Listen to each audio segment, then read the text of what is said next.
Olá, super vendedores, tudo bem? Estamos começando mais um Papo de Vendedor. O meu, o seu, o nosso podcast de vendas. Um podcast feito de vendedores para vendedores. Você já me conhece, eu sou o Leandro Munhoz e aqui comigo está ele, Daniel Mestre.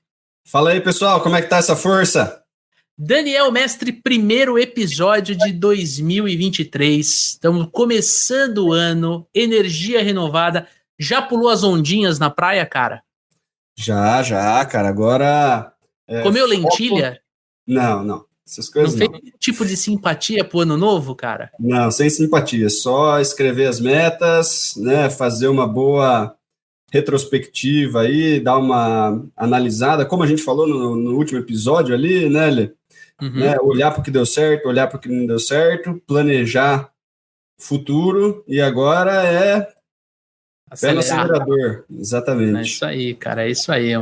Já aproveito aqui para desejar para você e para toda a nossa audiência um feliz 2023. Vamos mais um ano juntos aqui. Toda segunda-feira, às 7 horas da manhã, tem episódio novo do Papo de Vendedor e guardamos algumas surpresas para vocês ao longo do ano. Tamo junto? E olha só, nosso primeiro episódio de 2023, ele tem como objetivo falar sobre a nossa economia. Exatamente, um papo de economia para a gente entender o que realmente a gente pode esperar de 2023, esperar da economia. Para a gente conversar sobre esse tema, eu trouxe um convidado de peso, um convidado que eu tenho muito carinho, pois foi meu professor na graduação, quando eu fiz administração de empresas. Reinaldo Cafeu, seja muito bem-vindo ao Papo de Vendedor. Olha só, que prazer estar com vocês, reencontrar o Leandro, conhecer o Daniel e participar com vocês desse primeiro episódio aqui de 2023. Com muita alegria que eu estou aqui. Legal.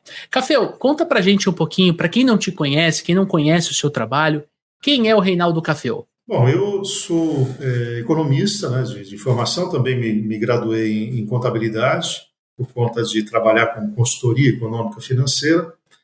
Sou professor universitário na graduação, na pós-graduação, regional da Fundação Dom Cabral. A Fundação Dom Cabral é a principal escola de negócios do Brasil na educação executiva. Tenho um canal no YouTube que chama Reinaldo Cafeu. Eu falo de economia, eu faço um boletim diário de economia, trazendo dados do mercado financeiro e 3 vídeos por semana falando de gestão e de economia e de finanças pessoais. Você que está nos ouvindo ou nos assistindo no YouTube, perceba que trouxemos um convidado de peso aqui. Hoje a gente vai falar sobre o que esperar do novo governo, no que concerne a economia.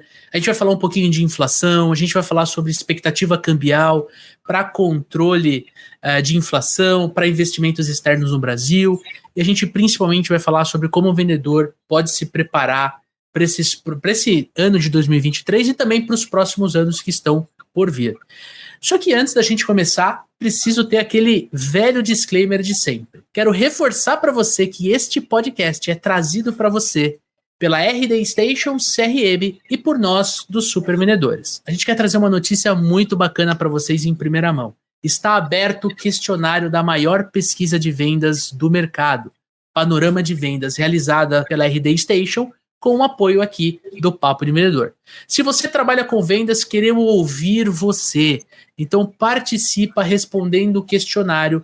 Tem um link aqui na descrição deste podcast para você acessar esse questionário e contribuir.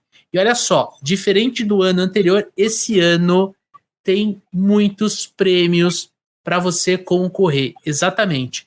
Ano passado não tinha, mas esse ano tem prêmios de, eu já vi alguns deles e é coisa muito bacana de se ganhar. Então não se esqueça, tem link na descrição deste podcast. Agora vem cá, você que está nos ouvindo, quer fazer um treinamento de vendas e crescer verdadeiramente na sua carreira, quer ter o melhor ano da sua vida trabalhando com vendas, venha conhecer o método Super Vendedores. Um treinamento completo que cobre as 3 principais áreas que você precisa dominar: processo comercial, técnicas de vendas e o comportamento certo, o comportamento ajustado para você ter sucesso em vendas. Tem link na descrição deste podcast. Agora sim, pessoal, vamos entrar na nossa pauta principal e eu queria já fazer a primeira pergunta aqui para o Cafeu.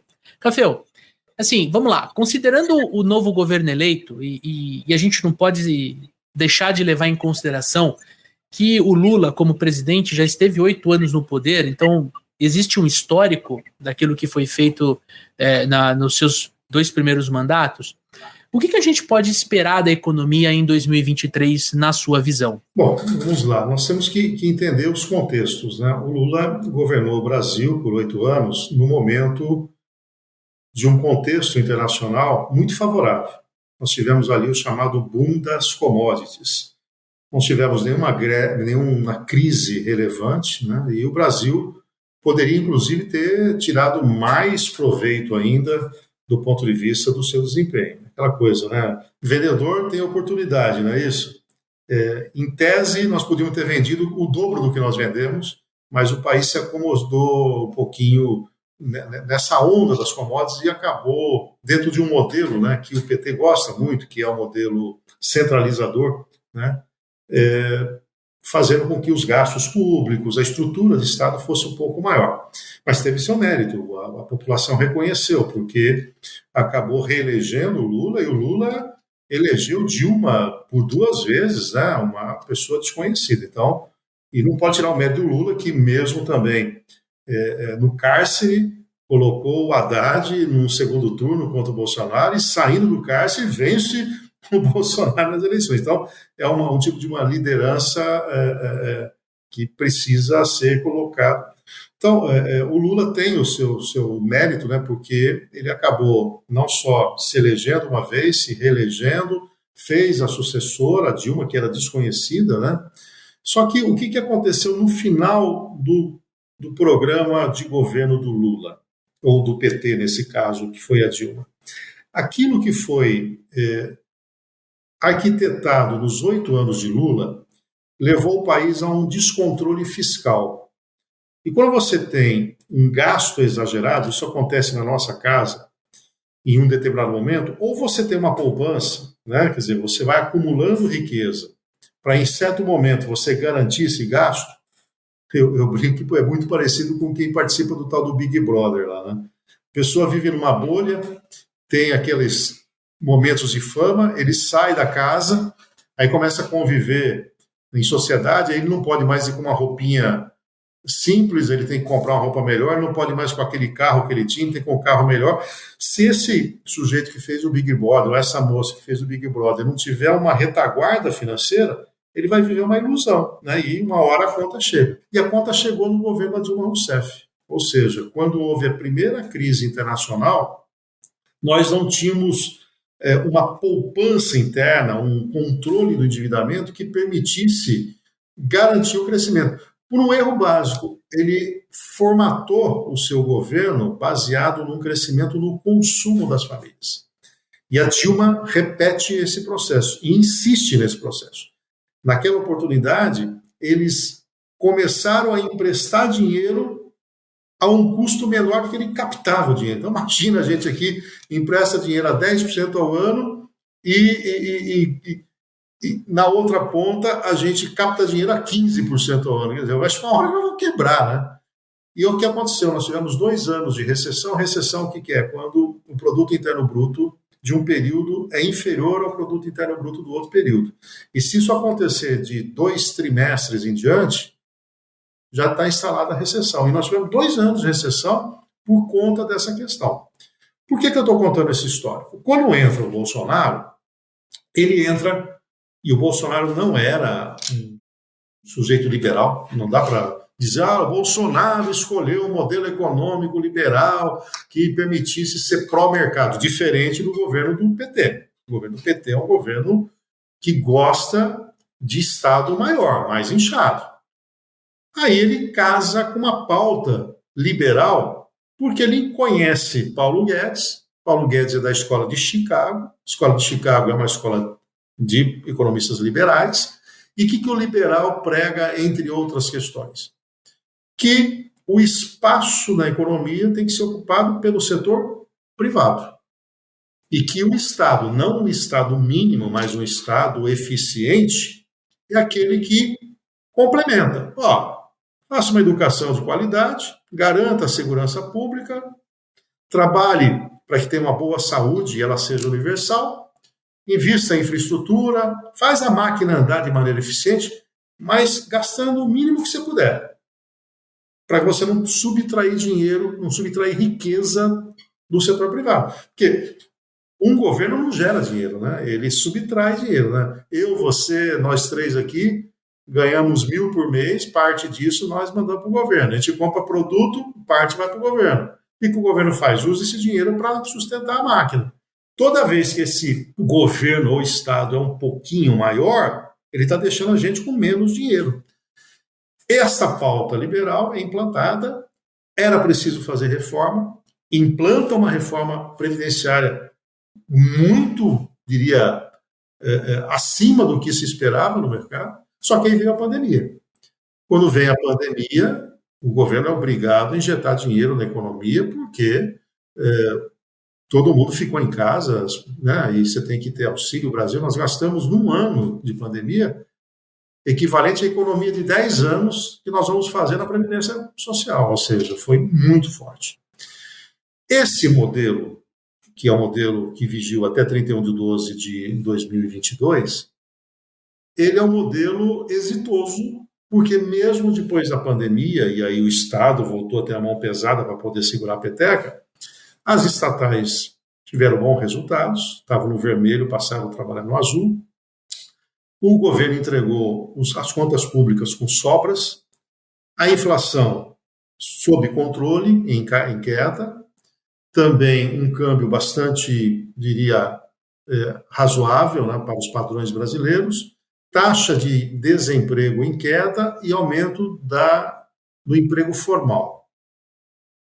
Isso seria um modelo muito tranquilo para você falar, ó, agora esse ano 2023 nós vamos colher o fruto, porque a gente passou pela pandemia, os efeitos geopolíticos do conflito da Ucrânia e Rússia estão sendo diluídos, vai ser um ano de a gente bombar, né? Bombar quer dizer, vou estar bem na economia, crescendo a economia, a inflação vai estar sob controle, os agentes econômicos, nós vamos estar confiantes, não tem por que proteger em moeda estrangeira, então o dólar vai ficar bem calminho. O dólar mais calminho faz com que a inflação não suba, a inflação não subindo, os juros podem cair. Tanto que o mercado projetava uma taxa de juros em declínio a partir do ano que vem, desse ano. Portanto, este modelo ficou para trás. Esse modelo ficou para trás. Aí você me pergunta, como é que vai ser 2023? Mesmo mudando de modelo, mesmo tendo conseguido uma proposta emenda da Constituição para furar o teto de gastos. E aqui vamos numa linguagem mais simples. O que é o teto de gastos? O Brasil, os políticos brasileiros, e aqui não tem nenhuma questão ideológica em jogo, os políticos brasileiros adoram gastar. Porque o dinheiro não é, em tese, deles. É uma partinha do imposto dele. Mas, para eles, realizar coisas para mostrar para o eleitor que ele é capaz de realizar, isso garante permanência no poder. Tá? Então, o que eu faço? Eu tenho que entrar com programas sociais. Perfeito, é uma política de transferência de rendas. Eu tenho que aumentar o salário mínimo. Perfeito. Pessoas mais carentes vão aceder a isso. Mas eu também preciso investir na saúde, na educação, em infraestrutura. Eu tenho que dar aumento de salário para o funcionalismo público. Eu tenho Espera aí, que limite é esse? Chegou uma hora que, para nós que operamos no setor privado, confiarmos que a gestão do governo é séria, o Michel Temer, com o Henrique Meirelles na época, falou, olha, vamos fazer o seguinte, vocês ficam nervosos porque gasta demais. A gente vem de 8 mais 4, 12, 14 anos que estourou a bomba dos gastos públicos. Vamos fazer o seguinte, o volume que nós gastamos agora não vai aumentar mais, a gente vai corrigir só pela inflação. Vamos estabelecer um teto de gastos. Isso passou no Congresso, no governo de Temer, e passou a ser o que nós chamamos em economia de âncora fiscal, ou seja, fiquemos tranquilos que o governo vai negociar com o Congresso onde vai pôr o dinheiro, mas se ele tirar daqui, ele vai ter que pôr ali. Se puser aqui, vai tirar de lá. Ou seja, o volume de dinheiro não altera. Mas a criatividade do político vai longe. Isso estava na Constituição, foi feita uma emenda à Constituição. O que os políticos falam? Se a gente fizer uma proposta de emenda à Constituição, para subir um pouquinho só o teto, para, por exemplo, pagar o Auxílio Brasil. Legal, vai lá no Congresso, vota. O que o governo de transição fez e agora, nesse ano, vai contar com esse orçamento? Peraí, Já que teve um momento de ferir o teto de gasto, por que não novamente? Mas espera aí, o PT, o Lula, você precisa de uns 50 bilhões para isso. Mas eu prometi que ia aumentar o salário mínimo. Eu prometi que ia reajustar o salário do funcionalismo. Eu prometi que ia fazer alguns investimentos. Eu preciso aí de uns 150 bilhões de reais. E por 4 anos. Aí o Senado Federal falou, peraí, calma aí. Alguma coisa dá para fazer, mas por 4 anos não, ficou 2. A Câmara dos Deputados falou, não, somente 1. E acabou sendo aprovado um estouro do teto, quer dizer, então aquilo que era a nossa credibilidade, a nossa confiança de que os gastos não iam explodir, que o governo ia ser austero, com o aumento do teto de gasto, perdeu toda a credibilidade. Conclusão, esse ano nós vamos discutir o chamado nova âncora fiscal, que é o que pode substituir o teto de gastos. Fala-se, por exemplo, de um resultado primário que é receita do governo menos despesa sem juros, num certo patamar. 2023, mesmo com esse estouro do teto, mesmo com algum tipo de desconfiança, não dá tempo de contaminar negativamente a economia. Ou seja, nós vamos ter ainda um ano muito bom, muito bom. Um ano em que nós teremos aí um primeiro semestre ainda colhendo frutos dos bons resultados que o governo Bolsonaro, foi balela o que disseram. Isso é uma retórica, e aqui também não vai nenhum viés político, mas é uma retórica, uma narrativa de sempre assim. Eu estou assumindo o governo, está arrebentado, para mostrar que eu peguei muito mal para melhorar. Não foi isso. Pega uma economia muito boa.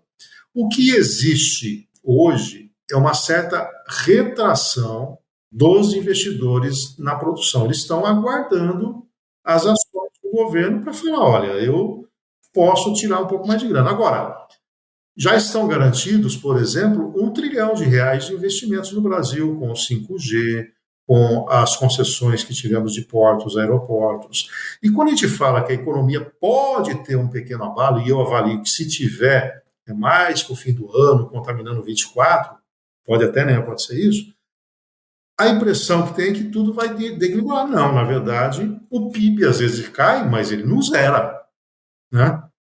Que as pessoas ficam pensando, dá aquela impressão que eu vendia 100 moedas e a economia não vai bem, agora eu vou vender 0. Não, pode ser que um certo período você tenha um pouco mais de dificuldade de vender, e aí a tua venda aqui ia crescer 10, cresce 8, cresce 5, etc. Tá? Então, que cenário que eu estou traçando para o ano que vem? Com medo de inflação, a taxa de juros não vai cair. Vale lembrar, viu, queridos, que o Banco Central brasileiro, até que mude a Constituição, ele é autônomo e independente, e a equipe que está hoje no Banco Central foi escolhida pelo governo Bolsonaro. Eles têm mandatos de 4 anos que não coincidem com o mandato do presidente. Então, Roberto Campos Neto e seu time seguem mais 2 anos. Portanto, se precisar controlar a inflação, aumentando os juros, para quê? As pessoas guardem dinheiro, adiem o consumo, os juros subirão. Já há uma projeção, e eu analiso os juros futuros, de que a taxa Selic, que está em 13,75% ao ano, permaneça nesse patamar durante o ano todo de 2023. No governo anterior, se fosse dado sequência ao modelo econômico de Paulo Guedes, essa taxa provavelmente viraria o ano na casa de uns 11%, tá? De 11%. Então, qual é o maior risco que nós temos para o ano que vem? É uma desconfiança de que o governo será muito gastador. E tem um indicador que nós vamos acompanhar, que é dívida pública em relação ao produto interno bruto. Seria mais ou menos na nossa casa assim. Eu ganho 5 mil e gasto 7 mil. Pego 2 mil no banco. Mês que vem, ganho 5, gasto 7, devo 4 no banco mais os juros. Depois eu devo 6, 8. Quando eu vou dividindo essa dívida pela minha renda anual, ela era 2%, 5%, 10%, 20%, 30%, 40%. Aí o banco vai falar, ô, Caféu, eu não vou te emprestar mais dinheiro, não.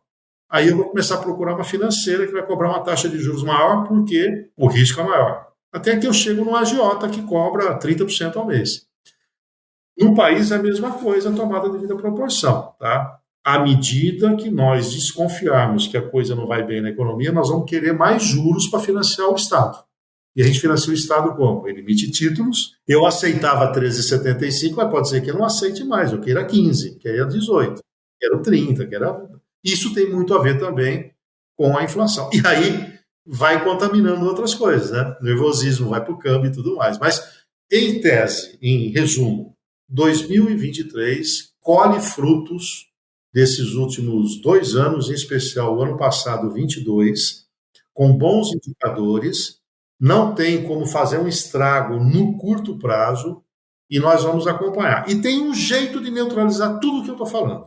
É alguém da autoridade de um presidente como Lula, de um ministro da Fazenda como Haddad, vir a pouco e dizer, olha, o que nós precisávamos de estouro de teto, que nós precisávamos de gastos adicionais, já pedimos.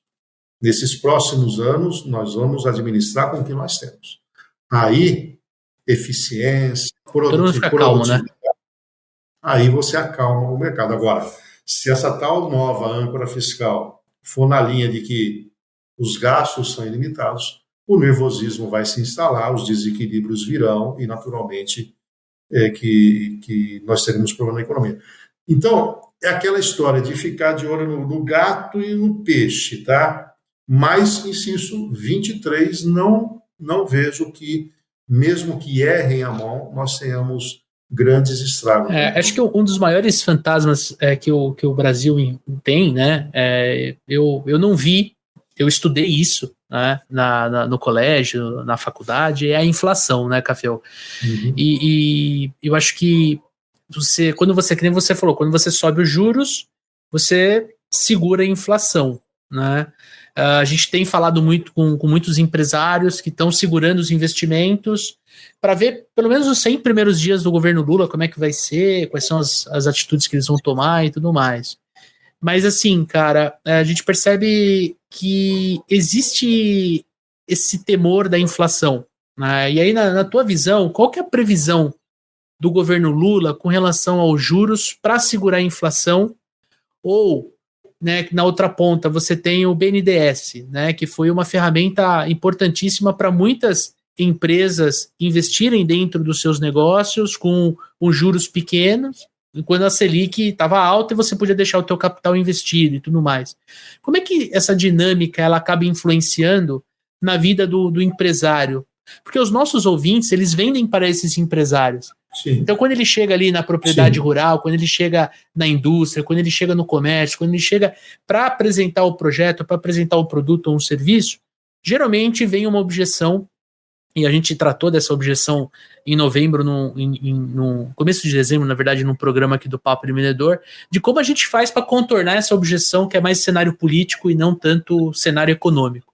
Na tua visão, né, qual que é essa previsão do governo Lula com relação aos juros, com relação a esses mecanismos para segurar a inflação? Então, vamos separar. O juro, a taxa de juros é definida pelo Banco Central. Lembra que eu falei que ele é autônomo e independente. Então, ele não faz parte hoje de uma equipe econômica nomeada pelo novo governo. Tá? Então, você tem, né, o Haddad, toda a sua assessoria, toda a sua estrutura, e tem o Banco Central lá, que é o guardião da moeda, e o Banco Central cuida do sistema financeiro como um todo, garante o zelo, a credibilidade do sistema financeiro, audita banco, não deixa fazer fraude, etc. E tem o zelo por duas variáveis importantes. Eu costumo sempre passar uma visão do chamado tripé macroeconômico. Não sei se vocês já ouviram falar dele, mas o tripé macroeconômico ele é utilizado nas economias mais modernas do mundo. O que você tem que ter? Metas de inflação. Ou seja, você não fica cuidando da inflação do dia a dia. Você fica de olho no que você quer inflação para aquele ano e para os próximos anos. Então, o Brasil pratica metas de inflação. Esse ano, 3,5% é o que busca. E tem uma tolerância de 1,5% para cima ou para baixo. Ou seja, nós poderíamos chegar a 5% de inflação para esse ano, estaria indo dentro da meta. Para 24, cai 0,25, vai para 3,25, depois chega em 3 e para em 3. O padrão brasileiro é uma coisa nunca vista antes, né? Então, do tripé, o Banco Central cuida das metas de inflação. Ele analisa o ambiente econômico, ele verifica a situação de crédito, ele analisa a situação de demanda, ele vê como é que está o comportamento das pessoas, apetite para consumir e tudo mais. Tem uma ideia, o consumo das famílias representa 70% do PIB brasileiro. Renda e crédito move para valer essa turma. Segunda meta do tripé é manter o câmbio flutuante ou câmbio flexível. O que quer dizer? É o mercado que deve estabelecer o preço da moeda estrangeira, não o câmbio fixo, né? Se o governo fixasse o dólar em R$1, ele tinha que bancar o jogo, concorda? Se ele dá, a partir de hoje o dólar vale R$1, ele tem que ter reservas em dólar, que se todo mundo for pegar dólar, tem que ser R$1, senão vai começar a desconfiar. Aí cria um mercado paralelo. A Argentina errou a mão por dolarizar a economia. O Banco Central só entra quando tiver um desarranjo na economia. Então, o que é um desarranjo? O dólar está a 5,20 e da noite para o dia vai para 5,80. O Banco Central tem que entrar. Ou ele vende dólar no mercado à vista, usando as reservas, ou ele lança swap, ou seja, ele troca títulos públicos colocando título cambial, ou seja, você está nervoso porque o câmbio vai crescer, fica com papel que eu te pago o câmbio e ainda te dou mais os juros. Ele pode ter ainda mercado a termo, ele pode ter ainda mecanismos de monitoramento do câmbio. Isso é possível. E no sentido contrário é verdadeiro. Se o câmbio cair muito, que prejudique as exportações brasileiras, pode intervir. E o terceiro pilar do tripé macroeconômico é rigor fiscal. O que é rigor fiscal? A política fiscal de um governo é o que ele arrecada e o que ele gasta. Rigor fiscal quer dizer, na pior das hipóteses, eu devo gastar dentro do que eu arrecado. Na pior das hipóteses.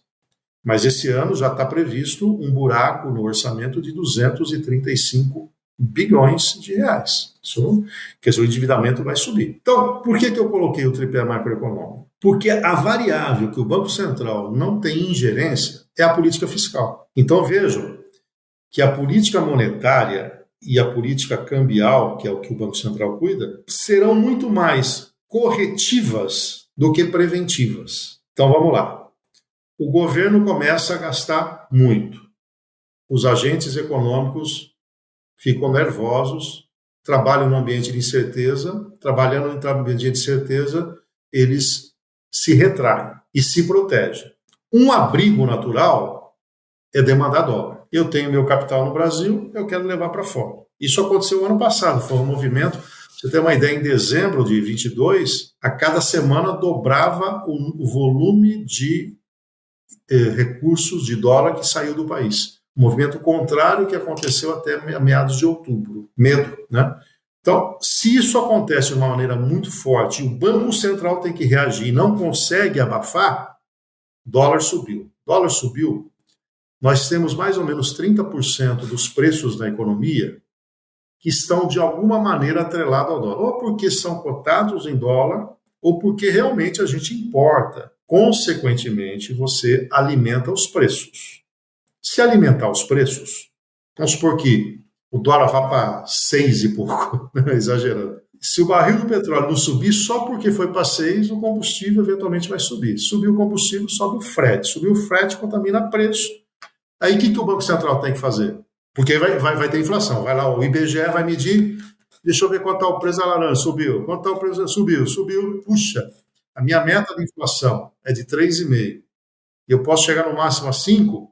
Eu estou olhando aqui, ela vai chegar talvez uns 8. O que eu faço? Eu sou lá do Banco Central. Eu preciso segurar o ímpeto desses caras em consumir. Pô, mas você vai falar, mas se aumentar o juro vai diminuir o consumo do tomate? Não. Mas vai diminuir o consumo do carro, o consumo de eletrodomésticos, do televisor e tudo mais. Os preços desses produtos caem, o preço do tomate continua subindo, do arroz sobe, mas na média ponderada, que é aí pelo peso, a inflação fica controlada. Aí a gente vai para aqueles índices da cesta básica, por exemplo, né, que é onde afeta diretamente o bolso da família, e você fala, poxa, né? Estão falando que a inflação está baixa, mas eu vou com os mesmos 200 conto no mercado, eu estou voltando com metade da minha compra. Porque a inflação é calculada, né, Messi, por 450 produtos. E é uma média ponderada, ou seja, eu não vou somar o preço da batata com a da cebola e dividir por 450. Eu vou ver quanto, imagina, uma cebola, quanto a gente consome de cebola por mês na casa da gente? R$10, R$15. Eu não posso comparar o peso do consumo da cebola com a mensalidade escolar, que pode ser R$1.000, R$1.500. Então, a gente tem que ter uma média que pondere isso. Ó.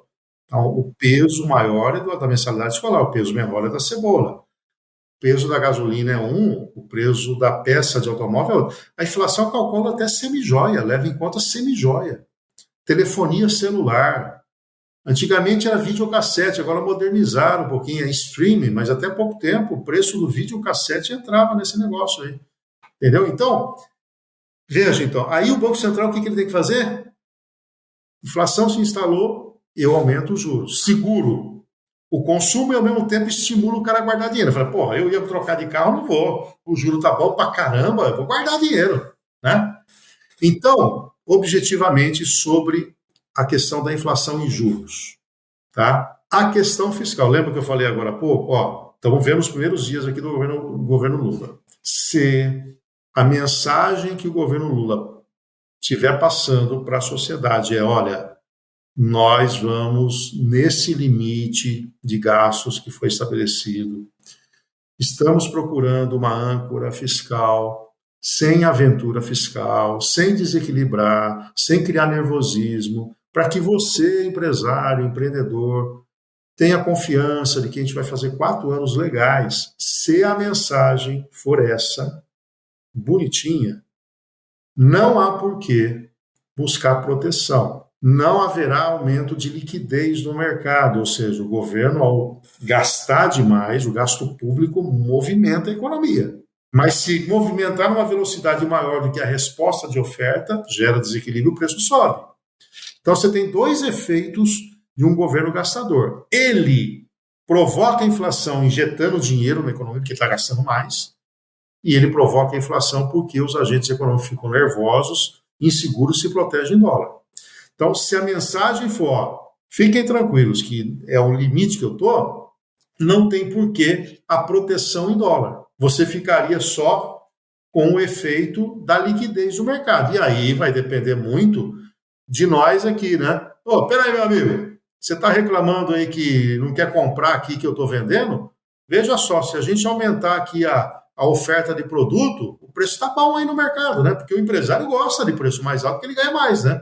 Entendo que, como vai sequenciar o modelo, entendo que Banco Central é autônomo, independente, tem 2 anos, tem mecanismo para controle, é bem provável que a inflação, neste ano, feche acima da meta, porém, nada que leve a 2 dígitos. Consequentemente, os juros que nós estamos convivendo hoje devem ser os mesmos juros que a gente vai seguir, ou seja, todos nós já estamos assimilamos essa taxa de juros, né? Porque ela já vem do ano passado para agora. Então, não vai mudar grande coisa. O que pode acontecer é um banco ou outro ser mais seletivo, querer um pouco mais de garantia, mas tirando isso, os indicadores de juros que nós temos hoje são praticamente os mesmos. Ou seja, se você está vendendo no crediário com juros atuais, segue, vida que segue. Então, não vejo aí questões. Você vê que eu sempre, infelizmente, tenho que colocar algumas condicionantes, né? C, né? E, obviamente, levando em conta uma tranquilidade, vamos dizer, no mundo, né? O mundo viveu, né, o ano passado muito fortemente também inflação. Os Estados Unidos têm inflação maior do que a brasileira. A taxa de juros nunca foi tão alta nos Estados Unidos. Então, há sempre um receio de que o mundo entre em recessão, que a China cresça, mas cresça menos. Então, isso tira uma certa força que o brasileiro tem, que o Brasil tem, de exportar, né? Hoje, 50% da nossa pauta de exportação vem do agronegócios, né? Então, se o mundo perde apetite por commodities, etc., é óbvio que nós podemos ter um abalo na produção interna, nas sobras de produtos, etc. Que, por outro lado, ajuda no controle da inflação. Né? Se o mundo perder um apetite para comprar produtos brasileiros, você abastece o mercado interno e fica mais forte. O que nós não podemos é aceitar mudanças radicais nessa relação de trocas. Né? Já ouvi alguma área da agricultura querendo mudar o formato, querer privilegiar o mercado interno, querer artificialmente ter controle de preço. Aí é um retrocesso, isso pode abalar. Mas numa situação normal, o cenário... Mas, Scafio, falando um pouquinho nesse retrocesso, né, de controle de preços, né, necessitou a Argentina, que tentou dolarizar, né, a sua economia. Tem muita gente que, por ignorância ou não, por vontade de tacar fogo no parquinho ou não, acaba falando muito, o Brasil vai virar uma Venezuela, vai virar uma Argentina, né? Qual que é a tua visão sobre esse tipo de argumentação assim super polarizada, cara? Modelos econômicos centralizadores e que tenham ditaduras ou uma coisa de imaginar que o Estado não tem limite de gastos, esses estados pagaram um preço elevado. A Argentina virou 2022, não tem os dados ainda oficiais, mas com uma inflação perto de 100%. Com uma inflação de 100%, a taxa de juros tem que beirar esse patamar. E olha que a Argentina foi considerado o país de primeiro mundo aqui na América Latina. Mas a Argentina, não obstante ter a esquerda no poder, ele não tem uma ditadura. Diferentemente da Venezuela. Então, quando alardeiam, olha, o Brasil pode virar uma Argentina e depois virar uma Venezuela, é um olhar ideológico, né? Virar uma Argentina por conta do modelo econômico gastador, né? Em que o Estado vai se inchando e tem corrupção, etc. Esse seria um primeiro estágio para depois alguém assumir o poder, dominar o Congresso e implantar uma ditadura. Então, é aquela coisa, a economia degringola de tal maneira que aí haveria um golpe. Porém, também no Brasil já ficou provado que se a coisa degringola, o Congresso Nacional corta a cabeça da pessoa. Não obstante a Dilma Rousseff, do PT, ter feito a tal das pedaladas fiscais, quer dizer, feito artifício fiscal e que teve um crime de responsabilidade, eu não tenho dúvida que se a economia não tivesse em recessão, ela teria sido mantida no cargo. Entendeu? Então, na minha visão, com esse Congresso mais conservador que está aí, um desarranjo na economia brasileira, entre virar uma Argentina e virar uma Venezuela e ter um impeachment do presidente, eu entendo que o impeachment é mais factível. Lembrando que o vice do Lula é o Geraldo Alckmin, um cara mais de centro. Não sei se vocês viram a estratégia do Bolsonaro. Bolsonaro poderia ter, por exemplo, convidado a Tereza Cristina, que foi uma ministra exitosa do seu governo, uma mulher do agronegócios, e ela poderia ter sido a vice do Bolsonaro. E por que o Bolsonaro optou por um outro militar do Braga Neto? Para dizer para o Congresso, se eu for eleito, vocês me tiraram do governo, tem outro militar aqui, tem outro cara como eu. Foi uma proteção que ele fez. Ele se protegeu para mostrar. Já o Lula não tomou esse cuidado em relação... Eu imagino assim, eu não estou aqui preconizando nem o golpe nem nada. Você pediu para eu fazer uma leitura. Na minha avaliação, pelo nosso histórico, é muito mais previsível, se a coisa fugir ao controle, tirar o presidente do que a gente virar um ditador. Agora, que preço a gente pagaria se chegasse a isso? Porque nós não podemos deixar de considerar que inflação alta e juros altos prejudicam os mais pobres. Esses mesmos que estão sendo beneficiados com o Auxílio Brasil mais generoso e tudo mais, são os que vão padecer. O cara vai receber lá os 600 conto, vai no mercado e compra 100 litros de leite num período. No mês seguinte ele vai comprar 98 litros de leite. No terceiro mês ele vai comprar 95 litros de leite, depois ele vai comprar 90. Então ele ganha de um lado e perde do outro. Então por isso que é importante a economia ficar equilibrada, a inflação sob controle, porque o rico, o cara que tem grana, ele aplica o dinheiro na renda fixa, ele protege o dinheiro em dólar.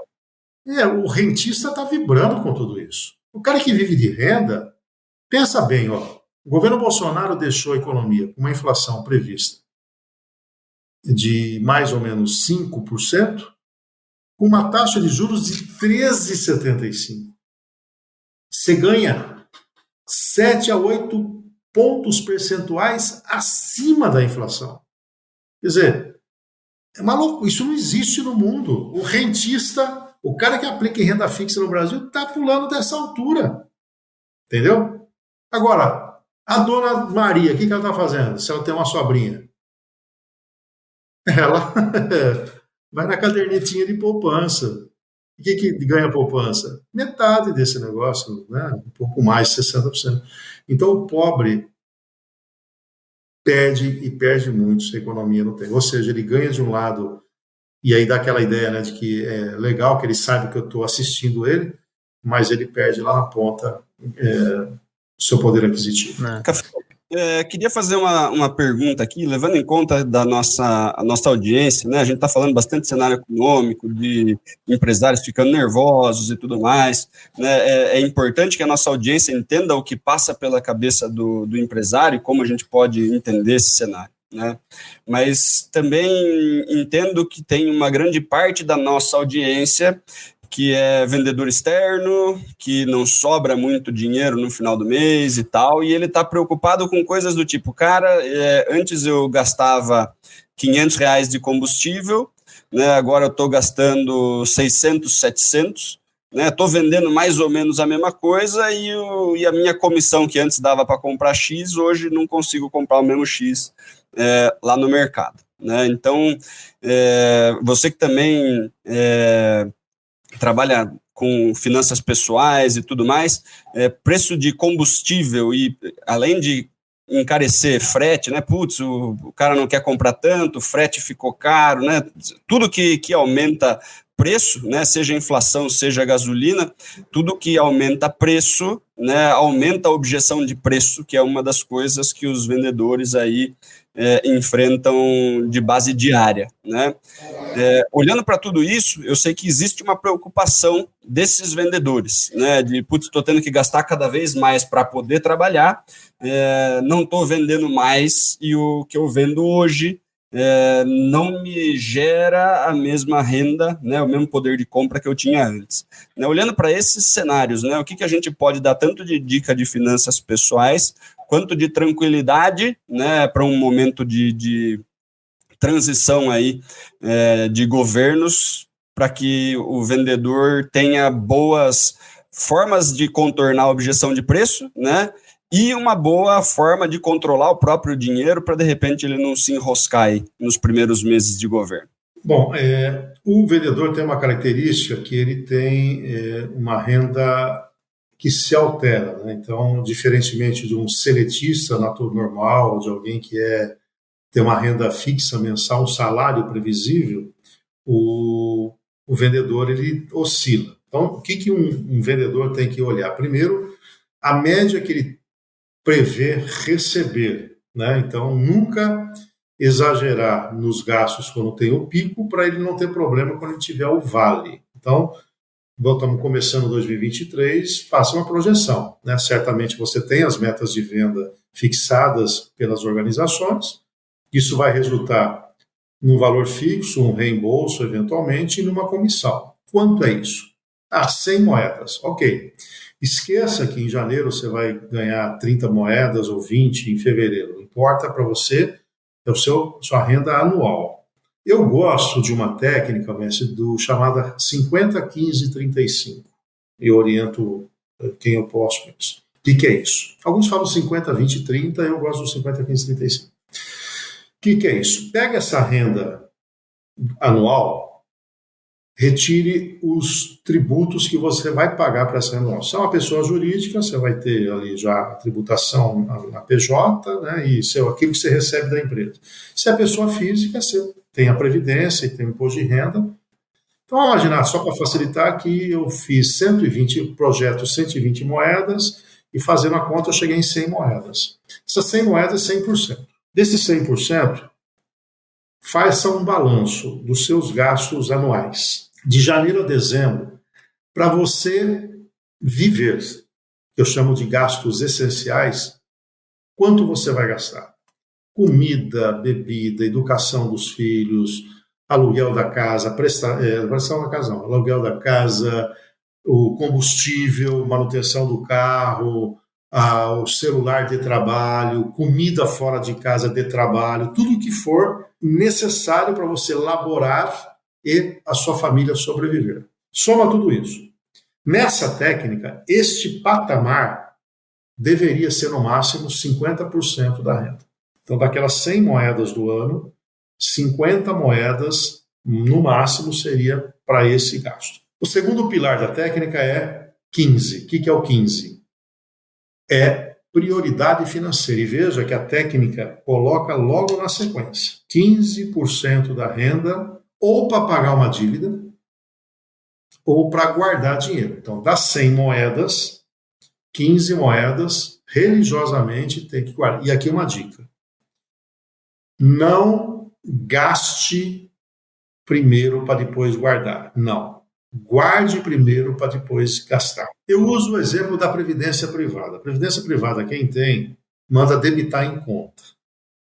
Naquele dia tem que ter o dinheiro, senão não vai o depósito para a previdência. Faz a mesma coisa. Recebo no quinto dia útil, no dia 10, pouco importa. Vou guardar R$50, vou guardar R$50. Já separa. Então, ou paga uma conta, ou várias contas, ou guarda dinheiro. E aí sobra o 35%, que é o estilo de vida. É o supérfluo. Eu vou ao shopping, ao cinema, quero viajar com a família. Não é mais o celular de trabalho, mas o celular do meu filho. Ele quer lá um iPhone da vida. Quero trocar. É isso aí. 35%. Aí eu faço a conta e está tudo bagunçado. Estou gastando mais do que 100 moedas. Eu começo cortando dos 35%. Ah, mas não foi suficiente. Eu vou lá nos 50%. Falo, pô, mas está querendo que eu não gaste comida? Não. Eu quero que você veja as marcas. Você estava comendo picanha, vai comer um alcatra. Você estava comendo alcatra, vai comer uma carne de segunda, vai comer um frango. Você estava usando a marca mais famosa de sabão em pó, você vai pegar a marca número 2, ou seja, você vai revisar seus gastos e tudo mais. Quando você faz isso, você fez um planejamento daquilo que você imagina para as suas finanças, né? E aí isso passa a ser o quê? Uma meta. E aí eu aconselho de reunir a família e abrir o jogo.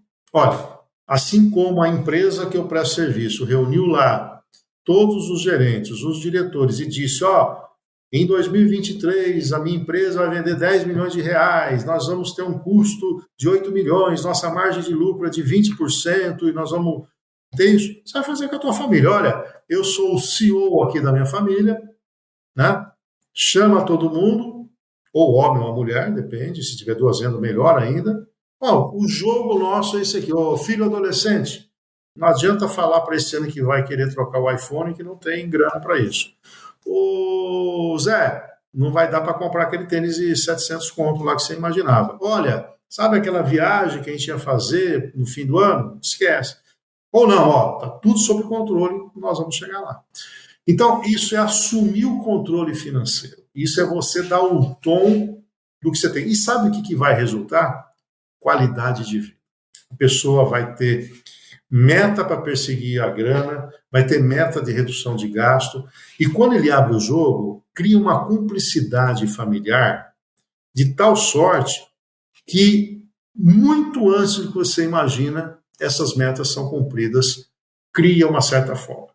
E o fundamental, operar finanças da casa dentro de um padrão de vida que a tua renda permita. sem inveja, sem falar, mas o fulano troca de carro, ele está na mesma empresa que eu. Cada um é cada um. Só nós é que sabemos a dor que tem no pé se está pegando o carro. Ninguém mais. Então não se compare com o outro, não tenha inveja. É você no comando e você no seu núcleo familiar, gerenciando de uma maneira bastante austera para você ter qualidade de vida. Então, se o seu padrão de vida não permite ter TV a cabo, não tenha. Se não permite ter 2 carros, não tenha. Se não permite um tênis de 700 conto, não tenha. É duro, dói, principalmente quando tem filhos em idade de crescimento. A tendência nossa é fazer uma compensação, principalmente quem teve uma infância mais sofrida e falar, olha, o que eu passei, não obstante ter sido feliz, mas queria ter lá minhas coisas, não tinha, eu vou compensar isso com meus filhos. Esses caras estão se anulando e estão se endividando, estourando o cheque especial, não conseguindo pagar a fatura do cartão de crédito inteiramente, está virando uma tremenda bola de neve. Então, para esses que você falou, eu dou essa dica de planejamento do orçamento. E aí, quando começa a vender mais, né, Leandrão? Quando você realmente começa a pegar o jeito, né? Se você está despreocupado das suas finanças e você começa a vender cada vez mais, você começa a ter aqueles 35%, né? Você tem mais vale do que pico, né? Você começa a bater a meta com frequência, você começa a ver que está sobrando dinheiro, você consegue ter aí meses de maior tranquilidade, meses que você pode fazer coisas diferentes com a sua família, né? Como o Café falou, né? O vendedor ele tem essa vantagem, né? Que ao mesmo tempo é uma bênção e uma maldição, né, Leandrão? De ter variável, né? Muitas vezes a pessoa conta com variável sem ter vendido e entra aí pisa na lama ali no orçamento, né? E aí tem dificuldade de sair, muitas vezes, né? Mas ao mesmo tempo você consegue mais dinheiro do que, às vezes, se você tem sempre o mesmo, né? O mesmo CLT ali, que cai sempre a mesma coisa, né? Você não consegue aproveitar tempos de bons resultados, né, Leandrão? Com certeza. Eu achei uma coisa interessante que o Café trouxe é o lance de você envolver a família, né? Quem acompanha o nosso programa viu que no nosso último episódio eu falei muito de como eu, né, junto à família, junto à Milena, que é minha filha mais velha, junto com a Gi, a gente cria o lance do projeto, que é uma outra ponta. Ao invés de eu reunir para falar que a coisa tá difícil, Café, às vezes eu reúno a família para falar assim, gente, para onde vocês querem viajar? O que vocês querem comprar? Vamos trabalhar todo mundo junto para fazer isso? Né? E eu faço isso, evidente, com a minha esposa, mas também com a minha filha de 5 anos. Ela não tem noção nenhuma ainda, mas ela absorve muito essa ideia de sentar e conversar sobre dinheiro. Porque assim, eu falo que a gente tem que ser bom em ter conversas difíceis, né, Dani? Porque conversa fácil todo mundo tem. E falar sobre dinheiro é ter conversas difíceis, né, Café? É verdade. E com 5 anos você já pode ir dando uma semanada aí de R$5, é R$1 por cada idade, fazendo ter uma educação financeira. E no caso do vendedor, eu vou usar aqui o exemplo do corretor de imóveis, ele não pode ter aquela história de que fiz uma excelente venda, que me deu uma grande comissão, então agora dou aquela acomodada. É sangue no olho todo dia. Eu tive uma excelente comissão, eu quero buscar outra. Eu não posso me conformar e me acomodar, mas infelizmente alguns, não são todos, e felizmente a minoria, tem aquela história. Pegou uma comissão boa e agora tenho aí uns 60 mil, meta que é bom nada, o cara que tem que vender, porque a gente sabe que venda é o seguinte, né? Pegou o leão do dia e já segura no dia seguinte, e vamos tocando a vida, porque é um ciclo. E quanto mais você conseguir vender, mais você está comigo. Imagina você chegar lá para setembro com aquelas 100 moedas que eu falei, já todas conquistadas, né? Você ainda teria uma folga aí de 5 meses para ter mais moedas. E aí vai naquela linha que o André falou, que é a gente falar dos supérfluos, né? Puxa vida, quem é que não gosta de realizar? Dá para trocar o carro à vista, aí dá para fazer um monte de coisa, né? com o movimento do resultado, né? Mas Dani, Né, o Caféu Daniel? falou... Né, Daniel? O Caféu falou uma coisa interessante, ele falou a palavra meta. E com a gente não é diferente, né, meu amigo? A gente tem uma meta aqui no Super Vendedores e a gente quer apresentar a meta de 2023 para vocês. Então é o seguinte, ó.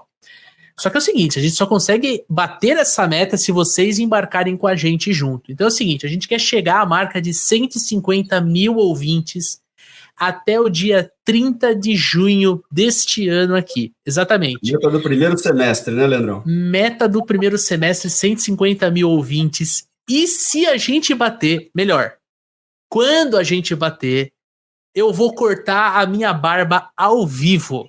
Entendeu? A gente vai fazer, vamos fazer uma live no Instagram, tá, Dani? A gente vai cortar a minha barba. Mas, ó, para que isso aconteça, você que está nos ouvindo, nos assistindo, você precisa de 3 coisas. Primeiro, assinar o nosso show, assinar o nosso programa aqui no Spotify, né? Clica no nome Papo de Vendedor, vai lá na home do Papo, e aí você consegue assinar. É gratuito, fica super à vontade. E logo no lado esquerdo você tem como classificar o nosso programa. Daniel Mestre, quantas estrelinhas este episódio merece, cara? 5 estrelinhas. Brasil continua penta. Enquanto a gente não consegue dar 6 estrelinhas, vamos de 5 estrelinhas, Leandrão. E para ajudar a gente a chegar nessa marca, o que você precisa fazer? Tem um botão aqui no player do Spotify, ou se você estiver no YouTube também tem esse botão. Você clica e compartilha no WhatsApp, cara. E manda para 3 amigos. Pode ser vendedor, pode ser empresário, empreendedor, profissional liberal. A gente comentou agora há pouco do corretor. Fica à vontade, compartilha com essa galera, porque quando essa galera entra e dá um play no episódio, a gente aumenta a quantidade de ouvintes. E aí é evidente que a galera vai conhecendo mais o nosso programa e vai ficando com a gente aqui no longo do caminho. Beleza? E já aproveita que você está nesse movimento, abre teu Instagram, procura @supervendedores, marca a gente lá que você está assistindo esse podcast, está ouvindo esse podcast. A gente tem aqui, ó, tô até procurando aqui na minha pauta, o @ do Caféu é @Reinaldo Caféu Soluções, só que sem o cedilha e sem a acentuação do O, e vai lá, marca a gente que a gente quer trocar uma ideia com você. Você sabe, podcast é uma via de mão única. Tô eu, Caféu e Daniel Mestre conversando, mas a gente quer conversar com você que tá aí do outro lado. Combinado? Caféu, eu tenho uma última pergunta para você aqui pra gente fechar com chave de ouro. Como o vendedor deve se preparar para os próximos anos no Brasil? Bom, primeiro, qualificando.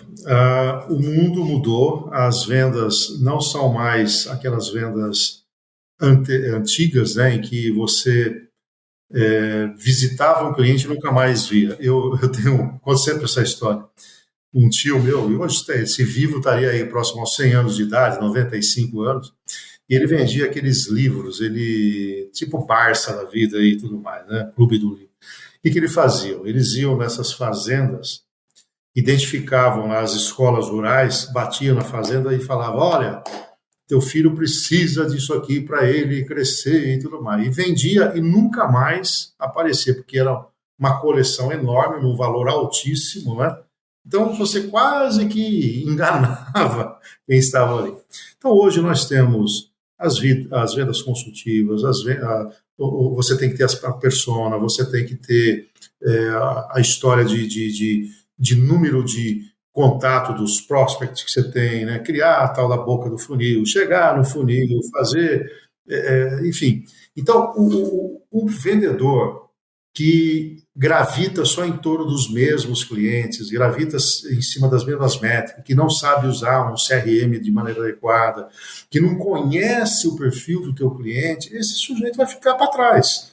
Né? Acabou a época do tirador de pedido, essa história de você chegar e falar quanto vai aí. Eu trabalhei numa concessionária, a Scania, que a Michelin era nossa fornecedora na época, estou falando da década de 80, vocês dois não eram aí nascidos ainda. Ele chegava assim, olha, ou você compra esses modelos de pneus aqui, ou a gente, quando você precisar de pneu bom, eu não vou te arrumar. Então, o vendedor não tinha que fazer nenhum esforço, era simplesmente um contato. Não, hoje não. Então, esse vendedor em perspectiva é um sujeito que tem que estar aculturado, é um sujeito que tem que saber usar as ferramentas tecnológicas, tem que estudar hoje o comportamento do comprador, Hoje existem inúmeras técnicas, desde o gestual, a forma com que a pessoa tem, se cruza o braço, se não cruza o braço, se eu estou receptivo, saber o timing para poder contactar, né? Não ser aquele vendedor insistente demais, mas também não ser aquele que se ausenta. E, depois de concretizada a venda, não pensar em clientela, porque clientela é cliente lá.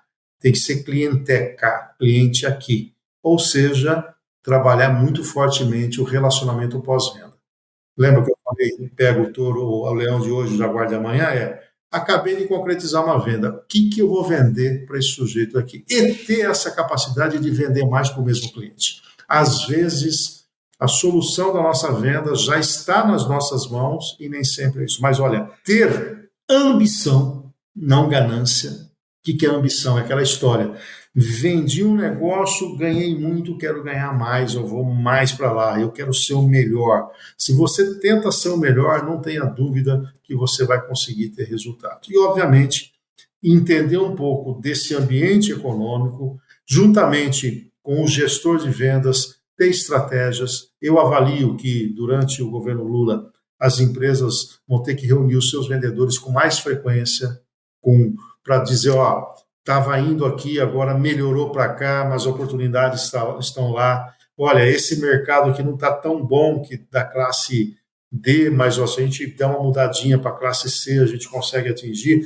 Fechou essa porta aqui, mas não estamos abrindo, escancarando outro. Isso vai ter que ser praticado com mais frequência daqui para frente, até que nós tenhamos, naturalmente, mais certezas do que vem, mais previsibilidade, mais tranquilidade.